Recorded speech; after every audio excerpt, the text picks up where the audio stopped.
26 de outubro de 2023.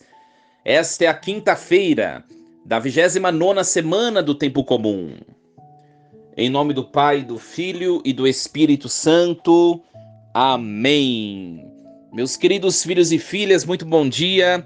Vos saúdo com a paz de Jesus. Louvado seja Deus nos encontrarmos nesta quinta-feira, nesta manhã dessa quinta-feira. Hoje nós vamos meditar a primeira leitura que a igreja nos propõe.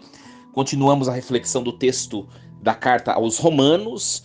Meus queridos, é uma alegria partilhar com vocês de maneira continuada a reflexão da palavra de Deus.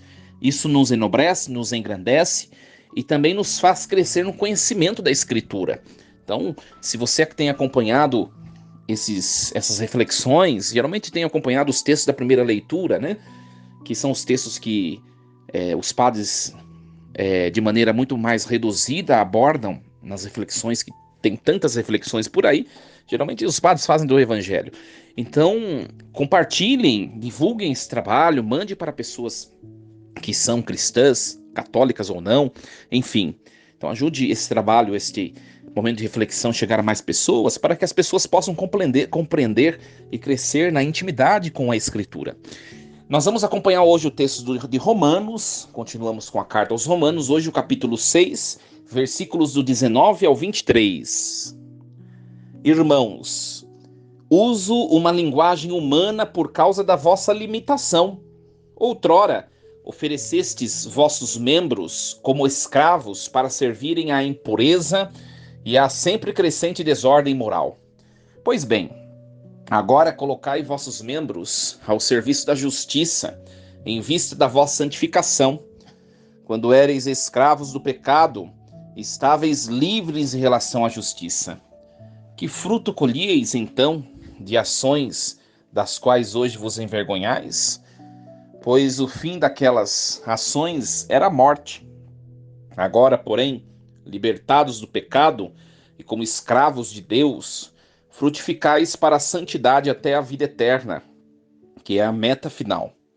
Com efeito, a paga do pecado é a morte, mas o dom de Deus é a vida eterna, em Jesus Cristo, nosso Senhor.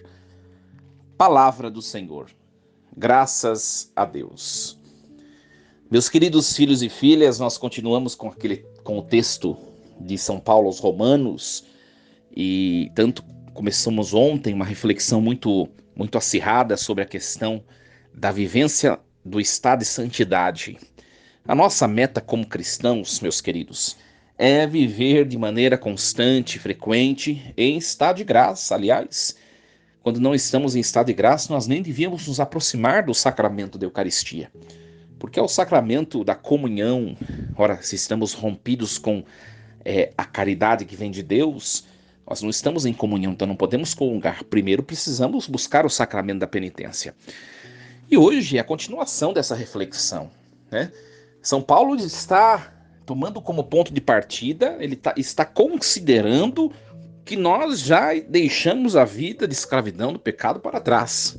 Ontem eu abordava com vocês a tamanha dificuldade que é viver uma vida de liberdade verdadeira. Tem muita gente por aí que pensa que é livre, minha gente, né? Ontem nós falávamos sobre isso. Tem muita gente, eu sou livre, mas você vai ver a pessoa é escrava de tantos vícios, é escrava de tantas coisas, celular, jogos, sexualidade, a masturbação, a pornografia, palavrões, o hábito impulsivo de falar palavrões, o hábito de julgar os outros, o hábito, a mania de fofocar, de ficar falando dos outros, ou o hábito de murmurar, de reclamar. Às vezes está tudo bem, a pessoa tem a mania de reclamar. Quantas coisas que vão tornando-se vícios em nós, todos nós. E aquilo toma o lugar de Deus, porque nós passamos a ser escravos daquilo. Então Paulo hoje está considerando de novo. Agora, porém, libertados do pecado e como escravos de Deus somente, frutificais para a santidade até a vida eterna. Será que esse é o nosso estado, a nossa condição, né? Se nós hoje, Deus nos chamasse, hoje, Será que nós estamos em estado de graça, de modo a herdarmos eternamente o céu? Ou vai dar complicação, como diz o ditado por aí, né? O povo, os jovens que falam, ixi, vai dar ruim, né? Ou deu ruim. Se Deus nos chamar hoje, deu ruim, ou eu e você estamos preparados?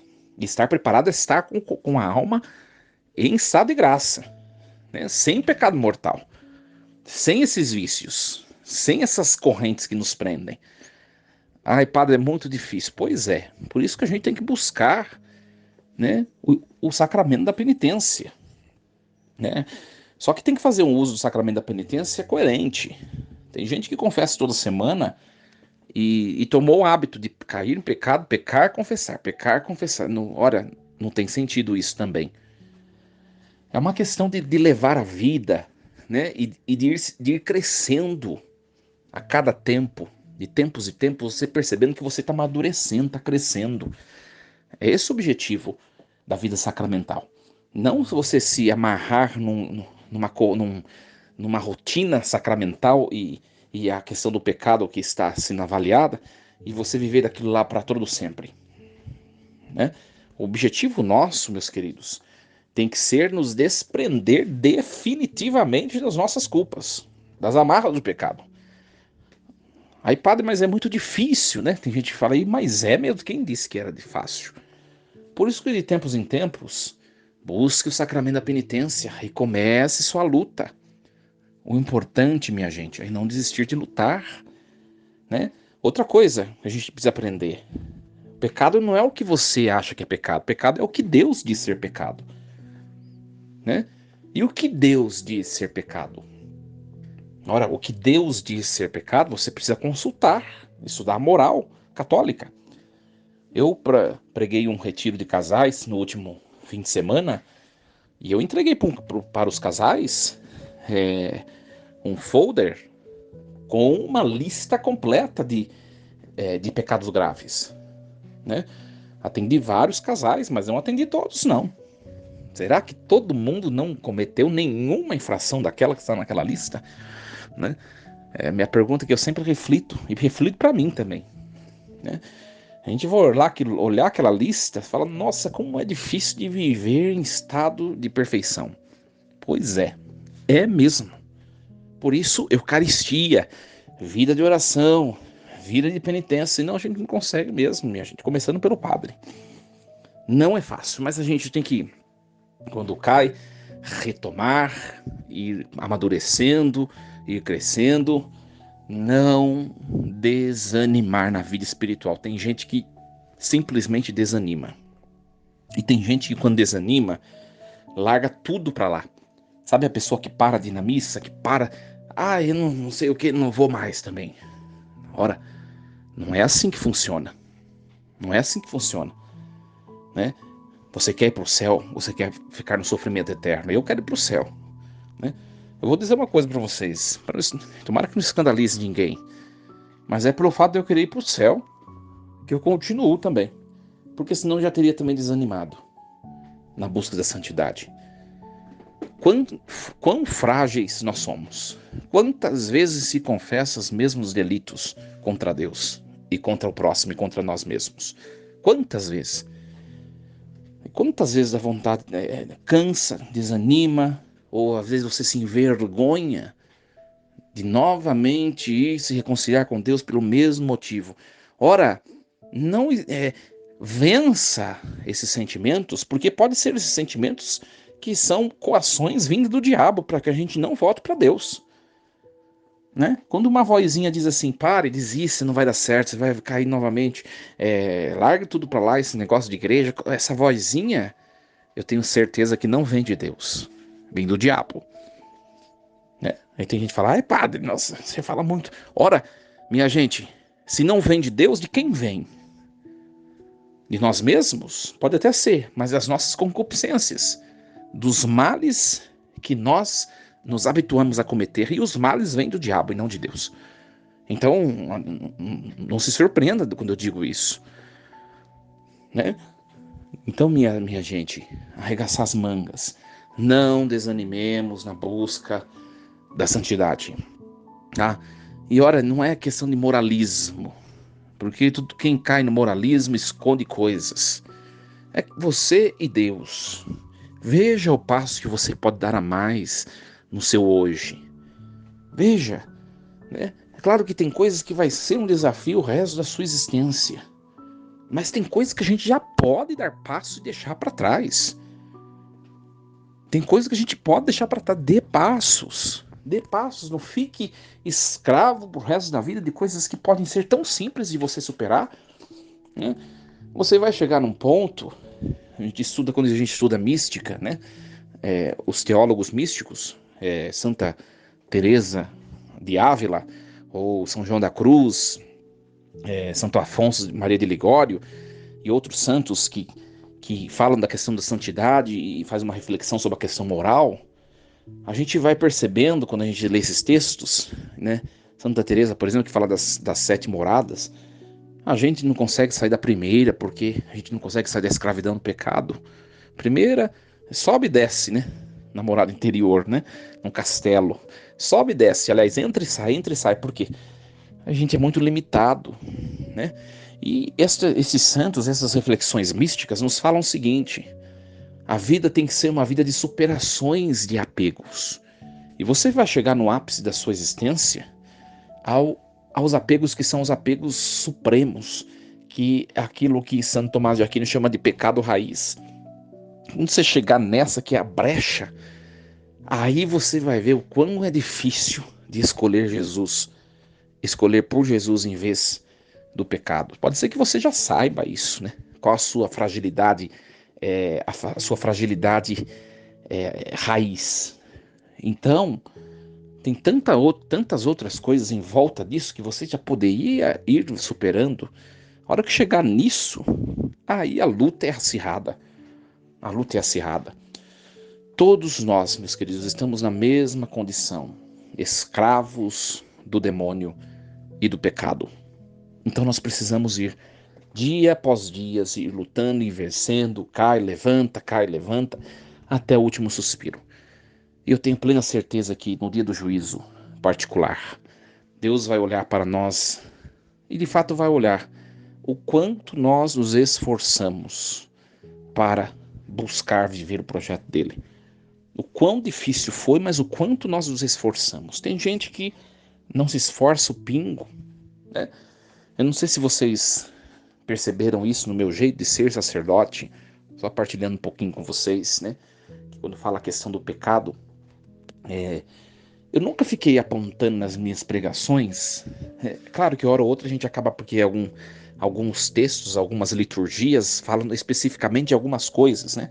Por exemplo, dinheiro, casamento, perdão. Algumas liturgias nos direcionam o que deve ser abordado na homilia, né? Mas eu não sei se vocês perceberam nas minhas homilias, né? Outro dia partilhava isso com, com um amigo, né? E eu dizia, eu nunca fui moralista nas minhas pregações. E o que é ser moralista? É você ficar apontando legislações morais, né? De modo que aquilo se torne um fardo para quem está ouvindo. Eu acho que isso não enobrece, não engrandece ninguém. Eu não sei se vocês perceberam, mas nas minhas pregações eu evito fazer isso, né? Evito. Mas o que eu tenho feito nas minhas pregações? Sempre um convite a você que está acompanhando a ser uma pessoa mais de igreja, né? Mais de igreja. A ser uma pessoa com maior intimidade com Deus, a ser uma pessoa que reza mais, a ser uma pessoa que se compromete mais com a vida de igreja. Pode perceber as pregações. Você pega outras pregações por aí que vai falar do pecado, de não sei o que, de não sei o que. A minha não. A minha fala do comprometimento com a igreja. Sabe por quê? Partilhando um pouquinho, nunca partilhei isso. O que eu penso? Quando a gente se aproxima de Deus, pela penitência, pela exigência dos preceitos, dos mandamentos da igreja, a gente começa automaticamente a se santificar, né? Então, Deus deseja que nós sejamos debaixo das suas asas. Mesmo que manchados pela mácula do pecado, estejamos no limiar dos átrios de Deus, do santuário de Deus. Porque isso automaticamente nos faz crescer humanamente, né? Quando a gente se depara com a nossa fragilidade, mas a gente não está próximo de Deus, qual a tendência? É nos afastar mais ainda. Eu sempre penso nisso como pedagogia de evangelização, né?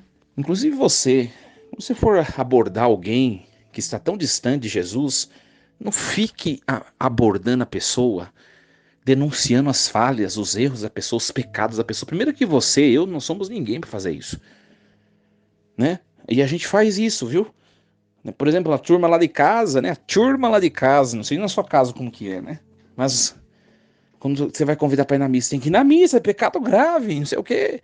Você tem que ir na missa, as coisas vão começar a não dar certo. A gente já escutou ou não esse tipo de discurso? Cuidado, não é um jeito, querigmaticamente falando, de trazer ninguém para a fé. Você tem que anunciar o amor de Deus, a misericórdia de Deus. Você tem que anunciar um Deus que nos acolhe, né? Vamos na missa comigo, vamos lá, né? O padre perguntou por você, vamos lá, vamos, é rapidinho, não sei o quê.